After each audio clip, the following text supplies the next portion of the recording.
It's really interesting. Yesterday I got texts from people, and we talked about this a little bit on the show yesterday about the presidential, what is it, executive order, the executive order on college sports. And here's look, politicians grandstand. I think what's really interesting is that our president came in as the anti-politician, but everything he does is like an expert politician. Only, only it's so obvious and so transparent, the kind of mafia type of hey, pay up or else type of thing. That whereas other politicians are a little bit more artful, and you only find out about the ties and connective tissues kind of after the fact. But President Trump signed an executive order to protect student athletes and collegiate athletic scholarships and opportunities, including Olympic and non-revenue generating programs and the unique American institution of college sports. The order, and this is from whitehouse.gov, the order requires the preservation of where possible, expansion of opportunities of scholarships, collegiate athletic competition in women's and non-revenue sports. Okay. It's kind of contradictory, I understand, but we'll that one was placed first. I do think it's really, really interesting that this is a White House that has run on the, hey, no DEI, no woke, no whatever, and yet the first part of the order is to protect non-scholarship, non-revenue generating, and women's sports specifically, which, by the way, are going to be destroyed because of the new rules or the new revenue sharing or use of NIL. Just reality. Okay? The order prohibits third-party pay-for-play payments to college athletes.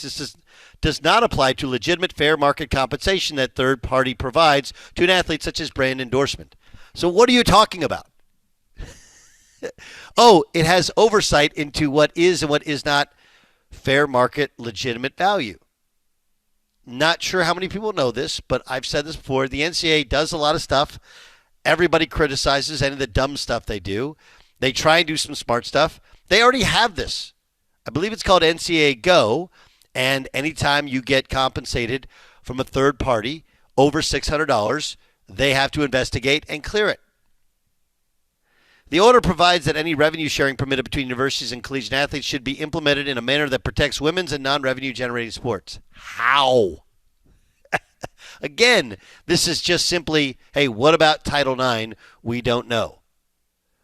The order directs Secretary of Labor and National Labor's Board to clarify the status of student athletes in order to preserve non-revenue generating sports and irreplaceable educational development opportunities. Okay. It goes on to some other things, but basically it's the, hey, are you guys watching how much they're paying these kids, and what do we do to save women's sports and non-revenue generating sports? And the answer is very little. The answer is, in this quest by so many, including a lot of Republicans and a lot of Democrats, okay, to free them from the oppression of the NCAA. That's what people will use. You're just robbing Peter to pay Paul. That's what you're doing. That's what you're doing. So there is only, so I don't know how much you guys saw this, but Iowa State estimates that over the next 5 years there'll be, I think it's over $200 million in debt. So they're not doing construction on a new wrestling room and stopping construction on Hilton Coliseum, which is a palace that needs a refresh for their basketball program. And by the way, those are two programs. Wrestling probably makes a little bit of money. Basketball makes them a good amount of money. Football obviously makes them the most money. Those are revenue-generating sports in the state of Iowa, and they're not doing any facilities upgrades because they're going to be operating a hole, and that's not even talking about women's sports. Just so we're aware, okay, when the president gives an executive order, it doesn't actually mean anything. It is grandstanding. The funny part about it is it's grandstanding for things that protections that already exist, and a problem that I don't know how you solve, which is how do you funnel any of your revenue and pay up to $22 million of it, and that's at at the highest level, 22 million of it to your athletes, and still have women's sports on scholarship. Right? They're just going to get phased out unless they can raise their own, be self-sustaining and raise their own money. And look, I'm a parent my daughter is in a non-revenue generating sport that is really expensive, and they have 50 girls, and they did expand the scholarships. All the new rules do is you can have up to 50 scholarships for equestrian. Problem is you can't afford it. Beyer, when you saw the executive order, did you think there was anything different or profound about it? I didn't look into it, Doug. I'm going to be completely honest. Yeah. I saw Ross Dellinger tweet about it, looked a little into it, but I didn't pay much mind. So I would be no help in this discussion. Jay Stu, when you and I discussed it today, you thought it was something, but finally somebody said something, finally someone did something. I was like, yeah, it's kind of already been said, already been done. I guess it brings attention to it, but it doesn't actually do anything to it. Yeah, I mean, I honestly didn't even know if this executive order was anything different than what's already going on. But I will make this point, and this might trigger some people. You guys are probably going to think, oh, he's just some MAGA guy. Nope. This has nothing political. This is fact. Executive orders, by and large, by presidents are kind of worth what they're printed on, and they are grandstanding, and they are just, strong messaging from the White House, hoping everybody will fall in line. But there is a process to things. But Trump's different, right? And the proof's in the pudding with my example. 0 border crossings. 0 border crossings since he took over. All by executive order. No legislation has been passed since he's been in office. And they have completely stopped the spigot at the border. So I would say in general, executive orders are kind of frivolous and grandstanding. But there's something about this presidency where people are falling in line and adhering to these orders. There aren't 0 border crossings. There's a substantial decrease, but there's not 0 border crossings. Just so we're aware. But yeah, I mean, they unleashed ICE on people, so there's going to be less. There's obviously going to be less, and they've done a better job of beefing up border security. So I kind of think you're connecting things that aren't really connected, because the ICE is not based upon the executive order. He's had 1 million executive orders that nothing has happened about. Nothing. Now, he ran on immigration reform, and I don't want to make this a political show, but I just, in an effort to be as knowledgeable as possible, there's not 0 border crossings. There's far fewer. Yeah, I would hate for anybody to take me literally. I know that there's not 0. That's an exaggeration to make a point. Significantly less. Or even, how about this? A very small percentage of what was being allowed in the last 4 years. Wasn't there a stat where actually Obama deported more people than Trump in Trump's first administration? It was like crazy. But again, a lot of this is about one side celebrates their successes, the other side seems to run from them. It's just weird that way.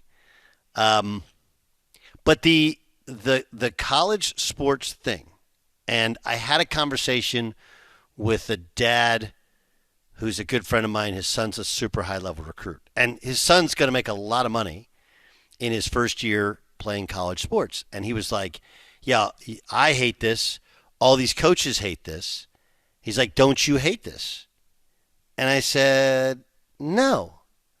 It doesn't feel good when you sign a kid and you give them an honest outlook and you're like, hey, this is what I think. I think this is what year 1 looks like. The ceiling, this is what year 1 looks like. The floor, it probably lands somewhere in the middle. This is, I think, what year 2 looks like, whatever. Hey, coach, I'm never leaving. I had 2 guys who left last year. We're in it. You can redshirt us, not play us, don't care. We're in it for 4 or 5 years, whatever. We just want to grow.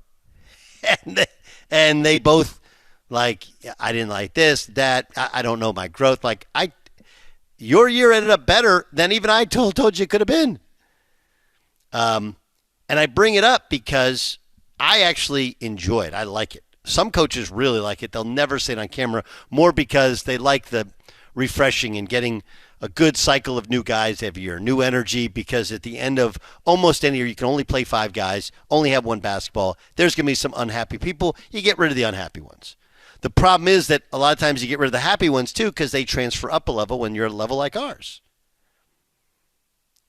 And so many of these old coaches don't like it because it's not what they signed up for. It's not what it used to be about. It may be about the team at the start of the year, but by the end of the year, everybody's looking for their own success stories so they can elevate themselves. And it's never about the school. It's never about the team, or very seldom is about the team or about the school. And it's often about them and about how much money. And you have to deal with agents, and some don't like to do that. Now, for me, I came in this era, so I don't know what it used to be like. I don't know from a coach's side if it was way better. And the common perception is that's why guys like Nick Saban aren't in the game anymore. This was Nick Saban. Okay? Nick Saban, I love this line. Didn't he say that his wife made him vacuum downstairs? And he's like, man, my job when I was head coach at Alabama was a lot easier, so it was the first time I ever thought about coaching again. I do think most of the old guard will get out of it because it is a lot. You're managing budgets. You're managing salaries with players. You still have coaches, right? You can't bump up coaches in terms of what they want to make, what they feel like they're rightfully deserving of in compensation, 15, 20 years in the business, because now you have to compensate players who you don't really know what you're getting. I'd be interested to see if Saban comes back, but I don't think he comes back. Hey, I love it here. I just don't. And the presidential executive order, it sounds great, but it's grandstanding. Hey, we really got to pay attention to these women's sports and non-revenue generating sports.